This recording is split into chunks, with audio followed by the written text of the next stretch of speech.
Why is the lady on the flatboat waving at me? Why is she pointing at me, then pointing to the flatboat, then waving her arms waist-high while shaking her head side to side like a football referee indicating incomplete pass? But it's clearly not that. This is so much more serious. Is it a warning? Do not do this. She is so far away out on the water.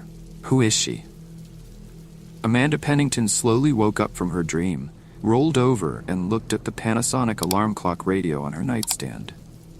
It was 3:14 a.m., according to the glowing placard numbers. Why do I still have the same weird dream of that day at the lakehouse? I swear it happens at least once a month, she sleepily wondered. The alarm clock flipped to 3:15, reminding Amanda that Rick would be by to pick her up in 5 hours. They were going away up north for the weekend. Through steadfast and kind-hearted coercion, her boyfriend Rick, her best friend Maureen Moe, and Moe's boyfriend Ben collectively begged Amanda to take a weekend getaway to her family's lake house in Albion, Maine. The foursome plan on leaving Quincy, Massachusetts around 8:15 a.m. to make the 4-hour drive to Shadow Lake in Albion. The cottage had been with the Pennington family since the 1930s, when Amanda's grandfather and her great-uncles built it. It was handed down to Amanda's parents in 1951, then eventually given to Amanda after her parents divorced 2 years ago in 1972. A neighbor, Mr. Dowd, served as caretaker of the property. Even though the deed has been in Amanda's possession for over 2 years now, she hasn't visited the property since her ownership. In fact, she hadn't been to the lake house since her 9-year-old brother drowned while swimming in the lake 18 years ago. The cottage sits on a 1/4 acre of shoreline property. It has full electrical power with well water and a septic tank. It has 2 small bedrooms, a kitchen, a rustic living room, and a full bathroom. The cottage also has an enclosed outdoor shower. The quaint lake house also features a screened-in back porch looking out over Shadow Lake. 42 wooden plank stairs starting from the cottage take guests down to the tiny lake beach. A 30-foot-long dock with a rowboat awaits would-be sailors. From the shore looking out about 50 yards is a large 20-foot by 20-foot floating dock. Her grandfather made the raft, constructed with a stout wood frame and long timber planks. 12 sealed, airtight metal drums kept it afloat at the time it was built. Amanda's father replaced the metal drums with plastic ones back in the 1960s. An aluminum pole ladder was mounted to the front of the raft. One cement-filled steel drum, sitting on the 30-foot bottom of Shadow Lake, served as the anchor, keeping the raft from floating away. A heavy-duty steel link chain joined the anchor to the raft. It seemed that just as Amanda had drifted back to slumber, her clock radio alarm went off at 7:30 a.m. to 104.1 WBCN out of Boston. Mick Jagger woke her up singing, "Ooh, brown sugar, how come you dance so good?" 45 minutes later, the horn of a 1969 Oldsmobile Cutlass convertible boomed outside her apartment. Some bass-distorted Aerosmith song was playing, waking up all the sleepyheads of Quincy. Amanda looked out her window and saw Rick at the wheel with Ben climbing over the front seat to join his girlfriend Mo in the back seat. Head still clouded with sleepy cobwebs, Amanda jogged down the stairs, threw her small suitcase into the open trunk, and hopped in at shotgun. That's when she saw the source of the blaring music. Rick had the new Aerosmith album, Get Your Wings, inserted into the 8-track tape player. Amanda reached for the volume knob and turned it down a few decibels. "God, Rick, are you deaf? I told you to keep the tunes down low this early in the morning. I like my neighbors and they like me. And that's how I want to keep it," nagged Amanda. "Mandy, do I get a good morning kiss or what?" asked Rick. "Not until you trim that bushy mustache, fella," replied Amanda. Amanda leaned over and kissed Rick's right cheek. She looked back at Maureen and Ben, smiled, waved, and said, "What's happening, guys? You ready?" "I was born ready, sister. Got the cooler full of ice, case of Miller, and a few Johnnies rolled by yours truly," barked out Ben, while Rick was revving the Oldsmobile engine. "Hey, Mandy, as you heard, Ben took care of the important things. I picked up eggs, hot dogs, hamburgers, chips, rolls and buns. I'm ready to party, proudly stated Maureen. Okay, great. I'm hoping there's still that little market in Albion that we used to go to when I was a kid. I'll pick up the paper goods, charcoal, soda, deli meat, bread, whatever we need. Rick then put the cutlass in gear, turned up Seasons of Wither, and screeched down Worthington Avenue, much to the aggravation of the sleeping Quincy community. 4 hours and 20 minutes later, they arrived in Albion, Maine. They stopped at Abner's Market to pick up final supplies, then headed toward the cottage. Amanda gave Rick step-by-step instructions, by memory, as the road went from asphalt to dirt. Amanda had called Mr. Dowd, the caretaker, 3 days prior to let him know they would be staying the weekend. He had told her that he would be visiting relatives in New Hampshire that weekend, and that he'd leave the cottage key under the front doormat.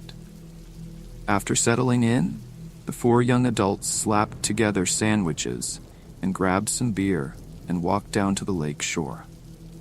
They laid out on the sand, enjoying the warm August day.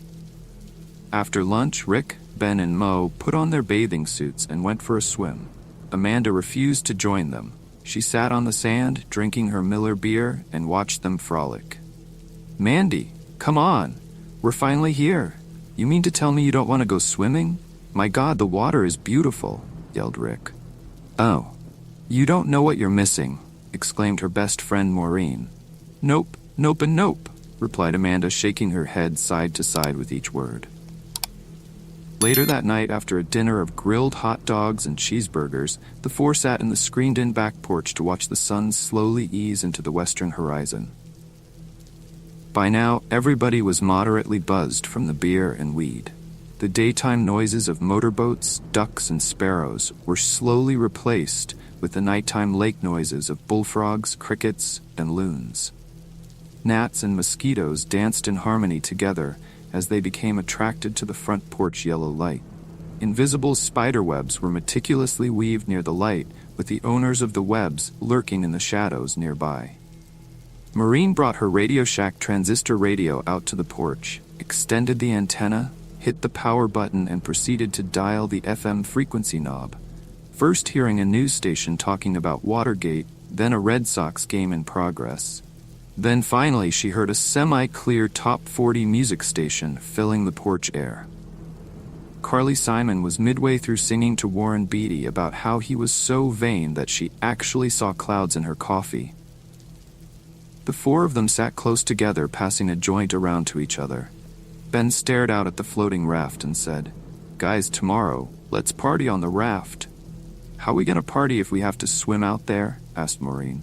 "Mo, listen, we load the rowboat with our party supplies and one of us rows out to the raft. The rest of us can swim to it," replied Ben.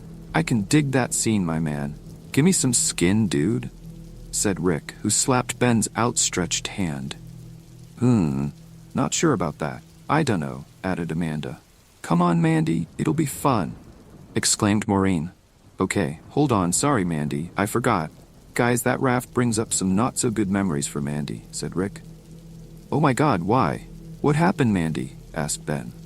"Okay, hold on, probably not a good time to talk about it," said a concerned Maureen, knowing full well what had happened years ago to her best friend's brother. "Mandy, you don't have to do this," said Rick. "No, actually, I'm okay to talk about it. Sorry, Ben. Rick and Mo know what I'm talking about. It's actually a release when I do. I actually feel better. It's like a relief valve."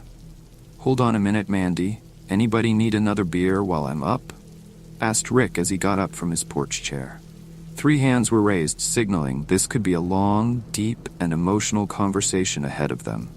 Steely Dan's "Ricky, Don't Lose That Number" wafted from the radio speakers.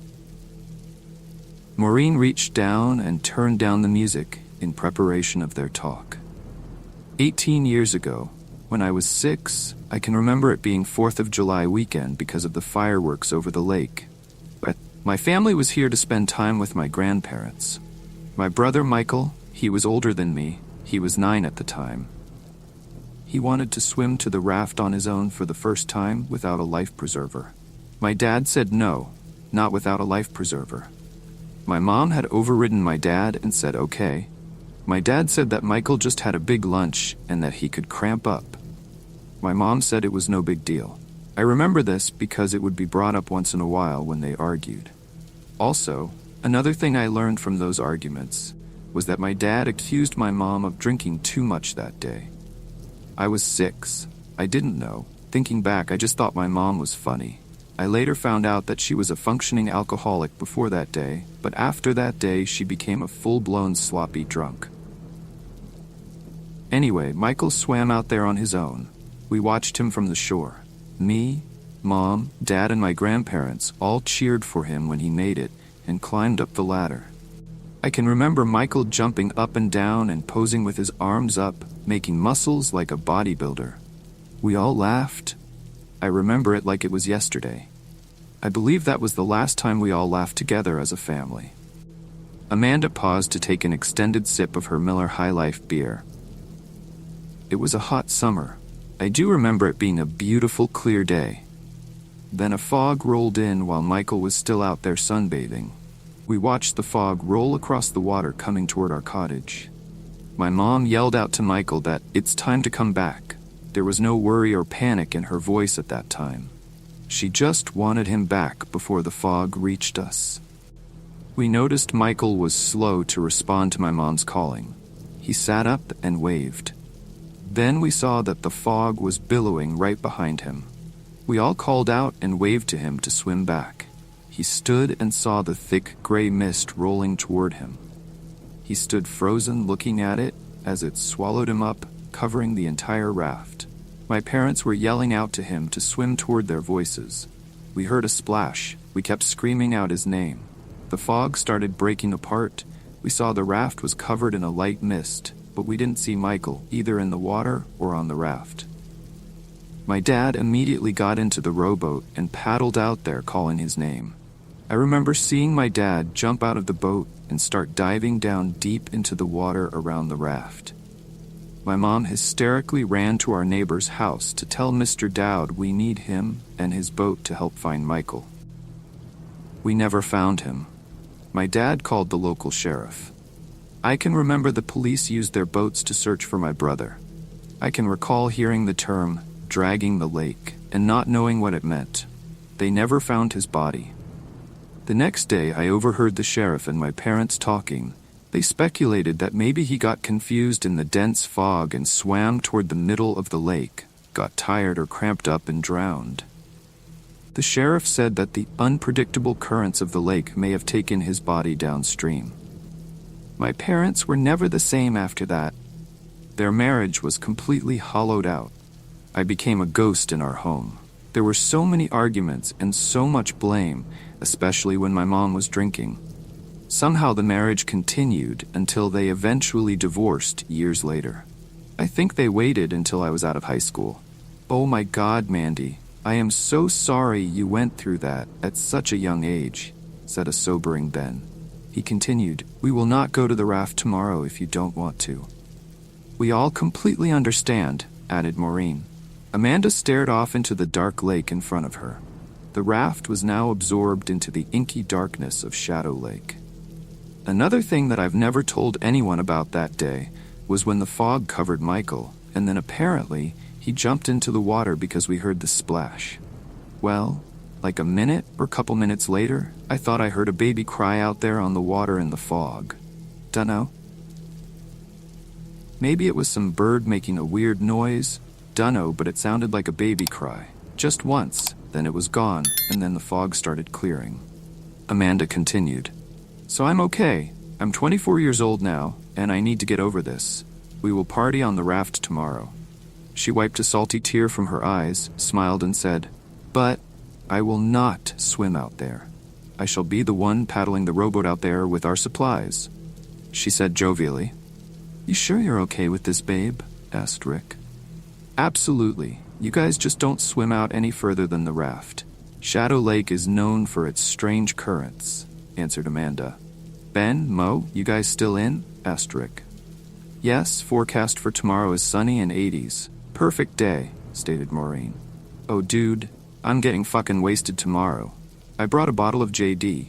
I'll swim out, but I can promise you I'll be passed out in the rowboat on the way back, exclaimed Ben. All four laughed hysterically. They raised their beer cans and toasted to their plans. Okay, it's getting late. Big day tomorrow. I'm in charge of breakfast. You guys ready for bed? Asked Maureen.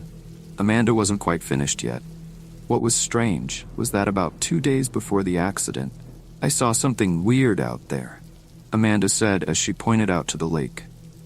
Out there, like far out there in the middle of Shadow Lake, I saw something so bizarre that I still dream about it occasionally. But nobody else in my family saw it. Nobody but me. It seemed so real. So 2 days before the accident, we had just arrived for the long 4th of July weekend. We all walked down to the shore and stood looking around and talking. I can remember Michael and I were so excited to be at the lake house. So it was me, Michael, my mom and dad, and both my grandparents. I can remember I was holding my dad's hand. There was a fine mist across the lake as it was still morning. While everybody was talking to each other and Michael was digging up something in the sand, I saw this woman out in the middle of the lake on a flat boat. The flat boat was moving slowly, caught in the weird currents this lake has. This woman looked like she was waving to me. She was so far away, but I could see this, so I waved back.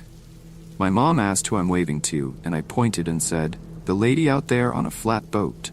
My mom looked and said there was nobody out on a boat in the lake. I let go of my dad's hand and walked closer to the shoreline. The morning mist was still a little hazy. I said, "Look."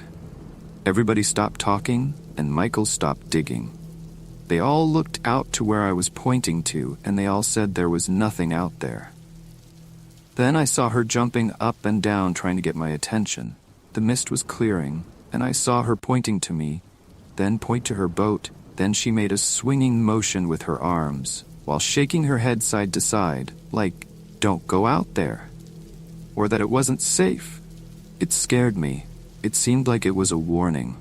I ran back into my dad's arms and kept my back to the lake. 2, maybe 3 minutes passed. I looked back and she was gone. 2 days later, my brother drowned, said Amanda. Dunno what it means, but I still dream it, she finished. Whoa, that's freaky, man, said Ben. You never told me about this or your dreams, babe, said Rick.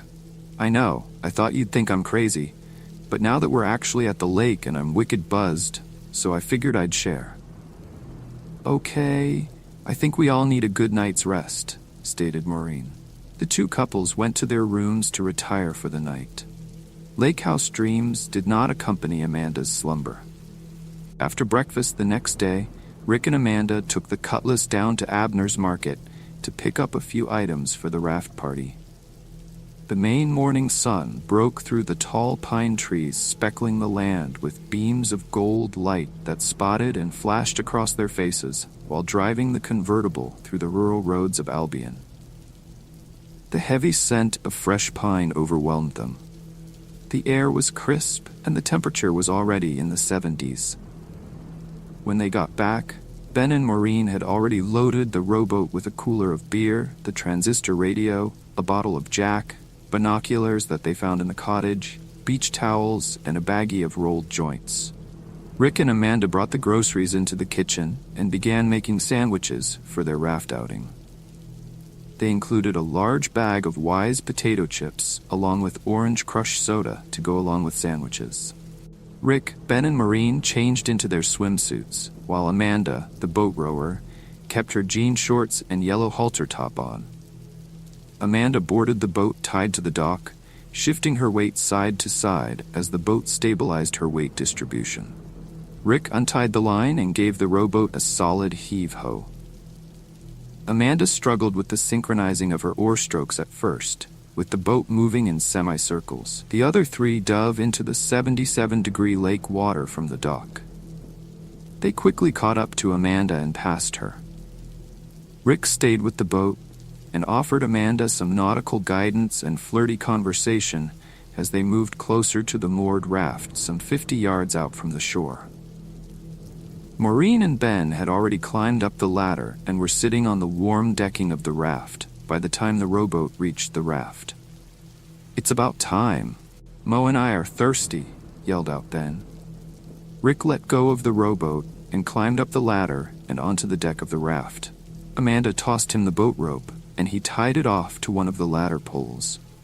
Amanda, sitting in the rocking boat, looked around and felt a sense of uneasiness. The lake was quiet for a weekend in the summer.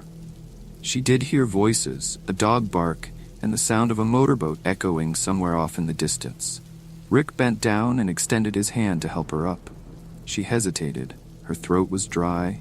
Goosebumps ravaged her skin. A light coating of sweat clung to her forehead. Her fingers trembled ever so slightly. She shook off the nerves and grabbed Rick's hand and hoisted herself up on top of the raft. Cans of ice-cold Miller beer were tossed around to everyone. Maureen extended the antenna on her transistor radio and picked up the same station they had listened to the night before. Casey Kasem was midway through America's Top 40. Tell Me Something Good by Rufus had just ended as the 19th most popular song that week, August 3rd, 1974. Casey described the next artist as the boys unraveled their wrapped Oscar Mayer meat and cheese sandwiches and began to immediately chow down. Rock the Boat by the group The Hughes Corporation was the next song in line. Everybody looked at each other and recognized the irony of the song and began laughing and singing it in unison. Rock the boat. Don't rock the boat, baby. Rock the boat. Don't tip the boat over. Once lunch was over and the group was on their second beer, Ben proceeded to fire up a joint and passed it around. Ben twisted the cap on his bottle of Jack and took a sip. His face reacted comically to the strong kick of the whiskey. He offered the bottle to the girls who refused. He handed it to Rick, who took a fake big swig of the whiskey, feigned the burning impact of the whiskey, licked his mustache, and gave the bottle back to Ben. Afternoon Delight came on the radio, making both Ben and Rick smirk with the hopeful and suggestive afternoon quickie lyrics to the song. Soon, they laid out their beach blankets and soaked up the hot August sun. American Top 40 was interrupted with the breaking news that President Nixon would resign effectively immediately. "That's some fucked up shit, man," said Ben, finishing off his sentence with a burp. "I didn't vote for him. I always knew he was a crook," added Maureen. "Oh great, so now Ford is our president? Perfect," sarcastically exclaimed Amanda. "I think Ford will do all right. His priority should be to get us out of the Vietnam War," said Rick. 2 hours later, the group of four continued lazing on the raft, listening to the Doobie Brothers. The tied rowboat served now as a garbage receptacle for their 15 empty beer cans. With everyone laying down with their eyes closed, they noticed the sun became a little dimmer, as if God pulled down a translucent window shade. The Doobie Brothers' song started crackling with static. Amanda opened her eyes and saw a semi-dark swirling mist above her. She sat up and looked around. The beginning remnants of a cooling fog was rolling over them. The air temperature dropped 10 degrees. A groggy Ben woke up, looked around and said, "Who shut off the lights, man? Why is there lake fog in the afternoon? Thought that was a morning thing?" asked Rick. "Let's hold tight. It'll pass," said Maureen. Rick, I don't like this. This is something bad. I just feel it," said a rattled Amanda. The fog bank grew thicker as the shorelines melted away. The two couples could barely see each other. The radio went full static. It seemed the fog was almost palatable. A bitter taste greeted and stuck to their lips and tongue. 5 minutes later, the fog was reduced to a mist, which gradually became a shiny haze as the August sun burned it off. They all looked around and didn't know where they were, completely disoriented. The radio returned with the 60s group, the Beach Boys. "The boat!" Rick yelled. The other three looked toward the ladder to see that the rowboat was no longer moored to the raft. They all stood up and spun 360 degrees to look for the boat. It was nowhere in sight. The cottage was gone too. They were stranded out in the middle of a very large lake, a lake that no longer resembled Shadow Lake. Rick grabbed the binoculars and searched the shorelines. Nothing but trees. There were no cottages. "Help me, Rhonda. Help me, Rhonda," pumped out from the radio. "Where the fuck are we?" asked a confused Ben. "Where are all the lake houses?" asked Maureen. "Amanda, is this part of Shadow Lake? Did we drift?" inquired Rick. "Help me, Rhonda. Help me, Rhonda." Why is this station playing oldies? Asked Ben. We are drifting. Look, we're floating. Moving. The currents, said Amanda. Where's the rowboat? Why is it fucking gone? I don't understand, yelled Rick. The music of the Beach Boys was interrupted. Breaking news, rioting in the Watts district of Los Angeles. President Johnson calls for peace and calm. Shh. Listen, said Amanda. Buildings are burning and at least 7 people are dead. Thousands are rioting and looting after a violent arrest of a young black man in Watts. President Johnson is ready to call in the National Guard. Why are they replaying something on the radio that happened in like 1965? Asked Maureen. Why would that be on the radio now? Asked Ben. The breaking news announcement ended, and the DJ, someone named Fast Eddie, continued playing music. He announced the next song, Wooly Bully by Sam the Sham and the Pharaohs. Did somebody change the station? Asked Ben. Fuck the radio, Ben. What are we gonna do? We're fucking stranded out here, yelled out Amanda.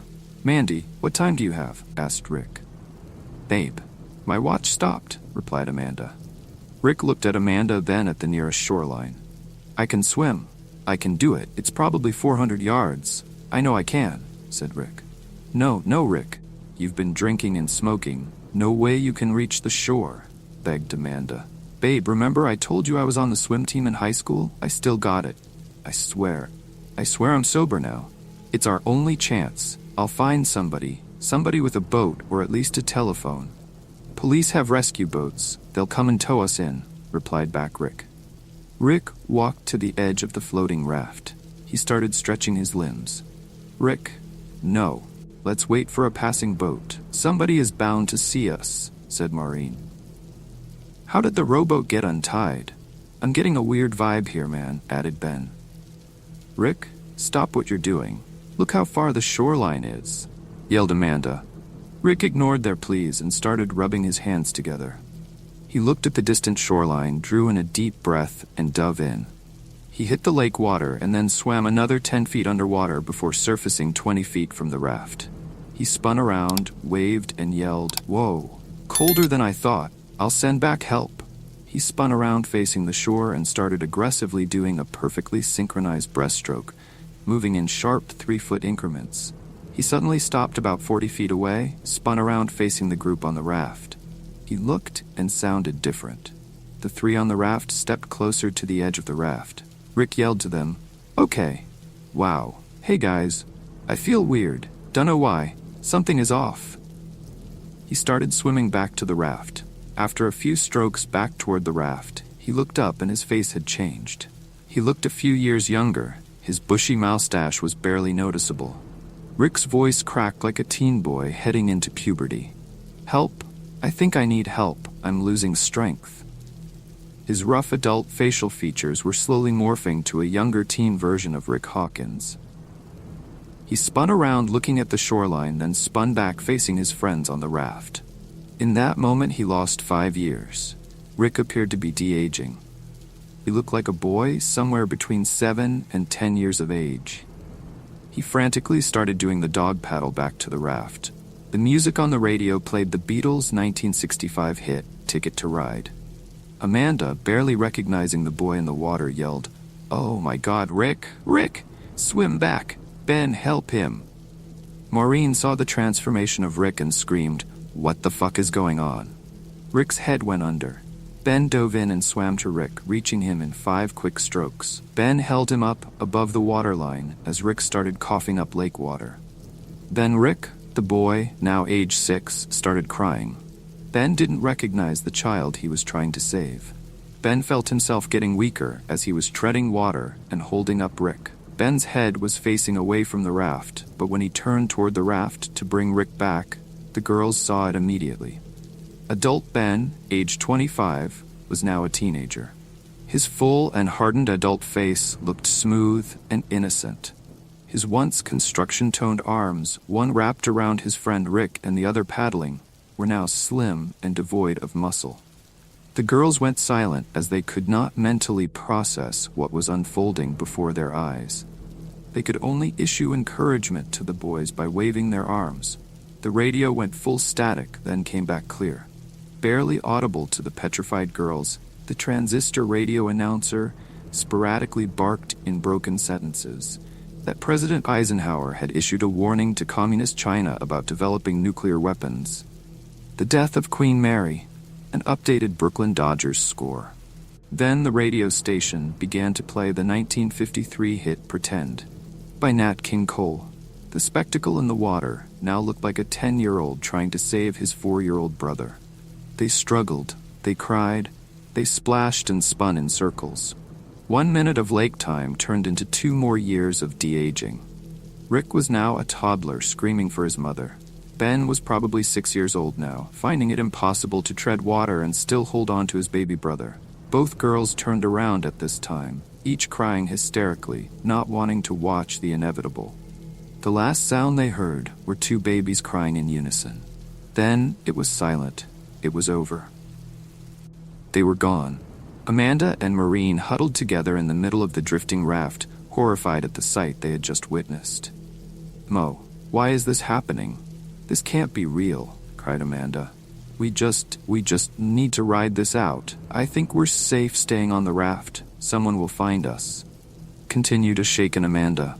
Maureen sat in silence, Indian style with her head down. The radio went full static. A new yellow haze slowly appeared, soon enveloping them in the raft. "Mo?"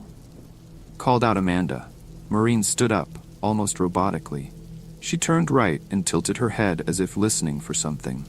Mo, what's the matter?" asked Amanda. "Do you hear that? It's so beautiful. It's my grandmother's voice," answered Maureen. "Mo, I hear nothing. Please just sit." "Shh," hushed Maureen. The creaking of the wooden raft and the sound of lake water splashing up against the raft was all that Amanda heard. Maureen walked closer to the edge of the raft. "No, come back," begged Amanda. "She's out there. My Grammy, she needs me," answered Maureen. Maureen walked off the raft but did not plunge into the cold lake water. She simply strolled above the water as if the yellow mist was gravity-defying. Maureen's arms stretched out to her sides, her wingspan seemingly supported by invisible guiding arms. She barely walked 3 steps before the haze swallowed her up. "Mo! Don't leave me," screamed out Amanda. Amanda cried out, then silently whimpered while lying in the fetal position in the center of the raft. The slapping of water against the plastic raft barrels was the only sound she heard. She slept, maybe 2 minutes, perhaps 2 hours, 2 weeks. Time was irrelevant and unmeasurable out in the misty void of the lake. Amanda woke when the sun started burning through the haze. She felt her skin warm up. The radio, which had been static, popped back to life with the 1956 hit, "Don't Be Cruel" by Elvis Presley. The raft glided slowly, carried by the lake's erratic currents. Amanda looked up and out toward the shoreline.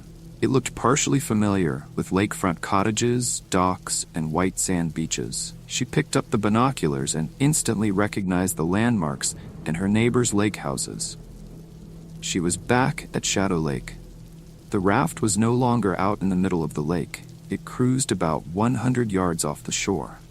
A lake-effect morning mist still lingered out on the water. Her cottage was coming up next, as the raft trolled along at a slow pace running parallel to the shore. Without the use of the binoculars, Amanda recognized the white siding and green trim of her cottage. She saw the dock with a rowboat attached, and the floating raft was also there. She was confident that it was her cottage. She looked down and saw a group of people standing on her beach looking out. She jumped up and down, trying to get their attention. To Amanda, it looked like 4 adults with 2 children. One child seemed to be sitting down, playing in the sand. The other, a smaller child, appeared to be holding hands with one of the adults. Amanda continued jumping and waving, now adding echoing screams for help. As the raft passed right in front of her cottage, she saw that it was a little girl holding hands with her father. The little girl looked out over the water, apparently seeing Amanda jumping and waving, and offered a small tentative wave back. Amanda saw the parents bend down to ask the girl something. The girl pointed out to Amanda. The girl's parents' gaze followed her pointed finger and appeared to search the lake horizon. Amanda furiously continued her comical jumping jacks on the raft. The parents apparently saw nothing, bending down again, this time shaking their heads. The little girl was still pointing and staring at Amanda. The raft continued coasting past, leaving Amanda just a matter of minutes before it floated past her cottage. The little girl's right hand left her father's and walked closer to the shoreline. Amanda grabbed the binoculars and keyed in on the girl by the shore. The image was blurry and unrecognizable. Something in that blurred image was familiar. Amanda found the dial on the binoculars and slowly drew the focus into crystal clear reality. Her first couple seconds of viewing allowed Amanda to recognize the Mickey Mouse Club shirt with the famous Mouseketeer Annette Funicello on the front that the little girl was wearing. She knew that shirt, and she recalled the red, white, and blue shorts that she once worn for 4th of July. She moved the binoculars up to see the face of this child. It was her. Amanda pulled the binoculars down to her waist. Her heart skipped a beat, then she drew in a deep breath and brought the binoculars back up. The little girl on the beach was Amanda, age 6. With the use of the binoculars, she found her mother and her father there on the beach. Her mother was sipping from a yellow Tupperware cup. She moved her view and saw her now deceased grandparents looking fit and healthy in their 60s. Amanda finally moved her focal point to the sandy beach below. It was Michael, all right. 9 years old, alive and well.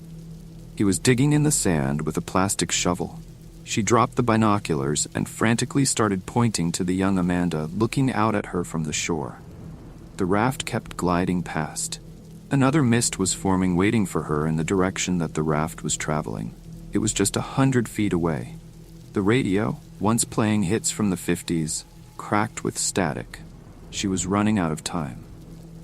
With young Amanda still watching, Amanda pointed at the girl, then emphatically pointed to the raft, then swung her arms in front of her, trying her best to communicate to the little girl to do not go on the raft. She looked like a signalman on the deck of an aircraft carrier as she motioned the hand signals repeatedly. The haze crept closer, surrounding Amanda with a drizzly mist which started to cloud Amanda's vision of the shoreline. It was fading like her dreams. She continued her desperate and animated gymnastics, this time screaming out Michael's name. "Michael, Michael! Do not swim to the raft." As the fog bank eased in around Amanda, just before it obscured all shore visuals, Amanda saw the little girl run into her father's side and turn her back on Amanda and the raft. Then, 5 seconds later, her family, the cottage, the original raft, and the dock were all gone forever, lost in the rip currents of time. Amanda curled up in a ball in the middle of the raft, exhausted. The radio snapped and popped with white noise. She began crying. She looked up with watery eyes and stared in the direction the current was now taking her. The fog pressed against her skin. It was cold and bitter. She wondered not just where she was going next, but also when. The story credit G.H. Appleby. Subscribe for more horror stories every day.